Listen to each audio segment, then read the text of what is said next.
Hello guys, good morning. Guys, meron tayong gagawin ngayon na Epson siya, L120 yung model niya. L120. Tapos pag yung nagiging problem nito ganito guys. Pag in-on natin siya, so yan.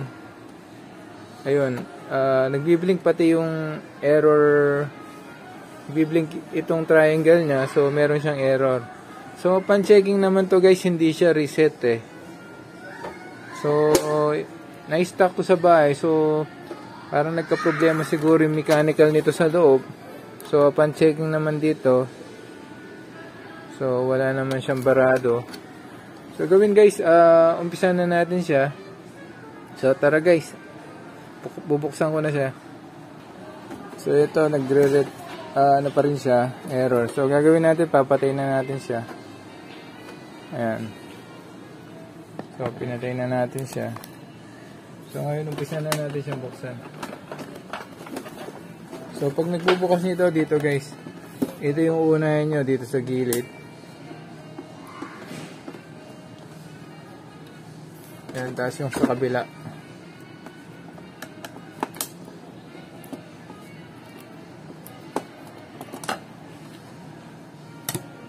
Tapos gagamit kayo ng knife guys para tuklapin to.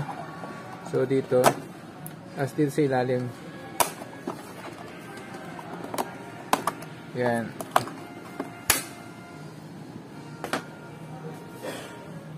Tapos dito guys, meron siyang screw dito sa ilalim pati dito sa kabila. So yan.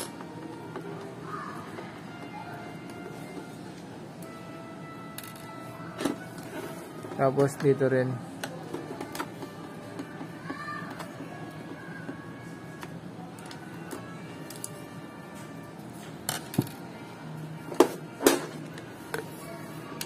Tapos dito 1, 2. So tatanggalin na rin natin to.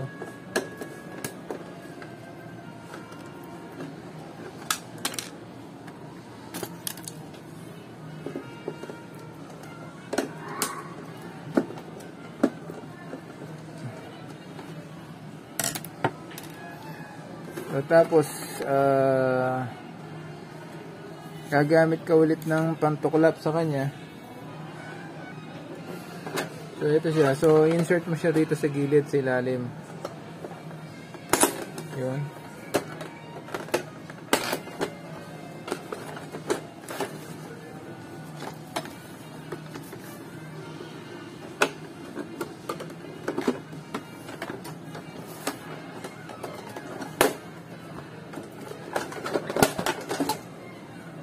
So, ayan.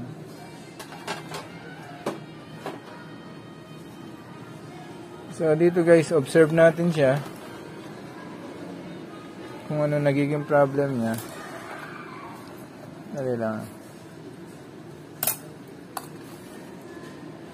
So, ito guys, gawin nyo muna. Baka kasi matapon yung mga ink. So, lagyan nyo muna ng takip. Ayan. So, bigla natin ma-spill. So, tapos yung kabila. Okay. Tapos pala gawin natin, i-ano natin siya. I-touch natin sa gilid para maski bali-balik na rin natin tong printer. Hindi siya magka-problema. So, gagawin ko, i-screw ko ulit to. Boss, yung 1 terabyte, may discount pa daw yan? Ito sir, hanggang sir? Sandali sir. Ito guys, through observation natin. So dito wala naman siyang barado. So check natin ulit siya kung ano yung nagiging response niya. Red pa rin siya. So hindi natin alam kung saan nanggagaling to.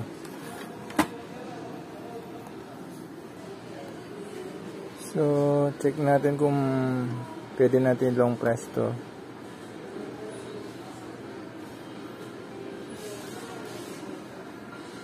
So wala siyang response.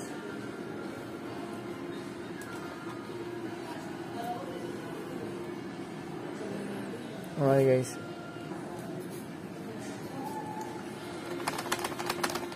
So guys, through observation ko, na-stuck siya rito, ayaw niyang gumalaw.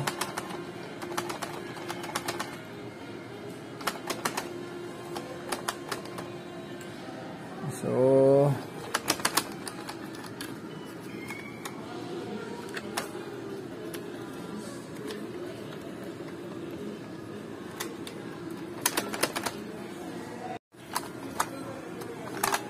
ayun. Ayun.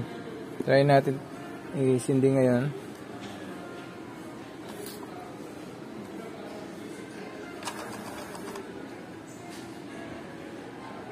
Ayun, gumalaw na siya. So, na-stack up siya doon guys, sa mismong pinaka bahay niya. So, dito kasi yung bahay niya, ayan. So, check natin kung hindi na siya magre-red.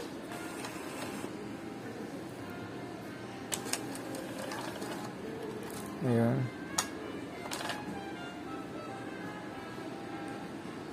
Ayan. Ayun. So, nag-initial setup siya ngayon guys.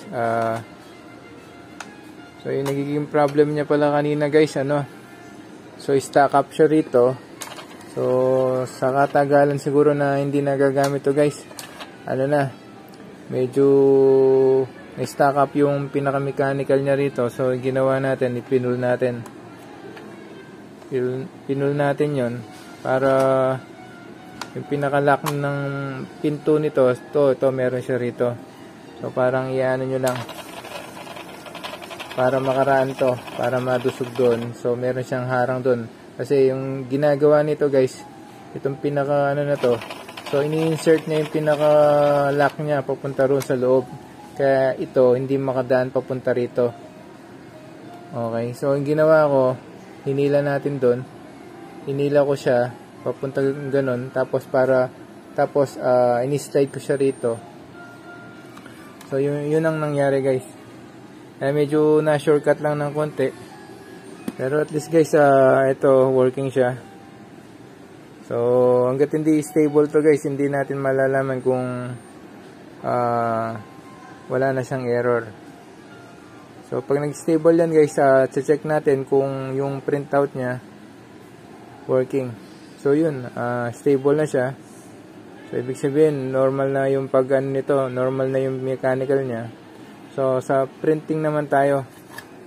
So check natin siya. So, gagawin natin, kuha ako ng isang papel. Ayan. So, ikakabit natin dito. Isandal lang natin. So, tapos guys to, gagawin natin, papatayin natin siya. So, ayan. Paano ba mag-test print nito guys na hindi ka gagamit ng computer? So, gagawin nyo lang ganito. Long press mo to. Tapos ito. Yan. Pag nag-ilaw siya, nag-blink yung ilaw niya, release mo na yung dalawa. So, ayan. Waiting tayo. Tingnan natin yung test print nito. So, ginawa ko, nilinis ko na kasi siya kanina, ilagyan ko ng ink yung mga container niya. So, yun So ito guys, upon checking, okay naman yung yellow, magenta, blue, yung black lang. So marami siyang missing line. So gagawin natin, titingnan natin kung makukuha dito sa niya, sa linis. So long press nyo lang to. So pagka long press nito, nagbi-blink siya. So ayan. So waiting tayo guys sa sa pag-clean nito. Siguro, pag nag-clean to guys, mga 1 minute. 1 minute, hanggat nagbi-blink to, so hindi stable yung ilaw niya, so, ibig sabihin naglilinis pa siya. So, marami na rin guys, marami rin na naging dumi to na tinanggal na natin kanina.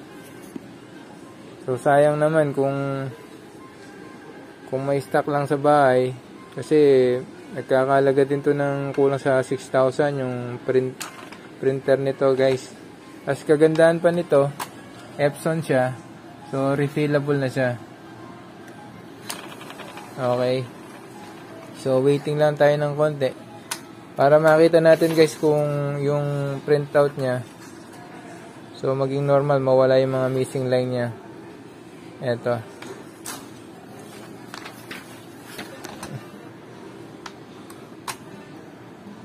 So ayan, so malapit na siya. So ito guys, gagawin ko, alam niyo naman siguro kung paano disassemble to. So pag ibabalik niyo na, babalik ko na to, hindi ko na siya i-video guys, para at least medyo humikli naman yung paggawa natin o pag-upload natin ng video, hindi kayo medyo mainip. So at least nakakuha niyo na yung basic guys. Minsan, pag nag-iilaw to, so meron siyang problem din sa mga mechanical niya. So, minsan hindi ko rin masabi kung saan agad yung located, lalo na pag nakasara. So, gagawin nyo, kailangan yung buksan itong printer. Tapos, linisin nyo lahat. Tapos, check nyo yung mga obstruction niya. So, dito marami din tayo nakakuha ng obstruction nito guys. Ito, yung bala nung parang barrel. So, nakalagay siya dito sa loob. So, sa makina niya. So, nakaharang siya. So, isa rin to. Naging problem. Tapos, itong niya, stack up yung pinaka-mechanical niya rito. Tapos, wala rin laman ng mga, nito. Wala rin laman yung mga container niya. Okay, guys. Ito, guys, tingnan na natin kung stable na. Ito, stable na siya. So, gagawin natin, i-test print natin ulit. Papatayin muna natin siya. Ayan, tapos long press stop button, tapos press nyo yung start button nya. Ayun, pag nakita nyo nag-blink na, release nyo na yung sabay. So ngayon waiting tayo sa kung ano yung magiging resulta guys, kung mag-i-improve ba to. So ayan.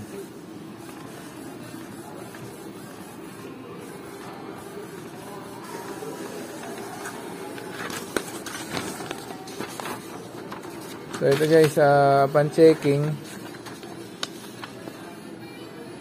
ito na. So maski pa paano meron siya nag-improve guys.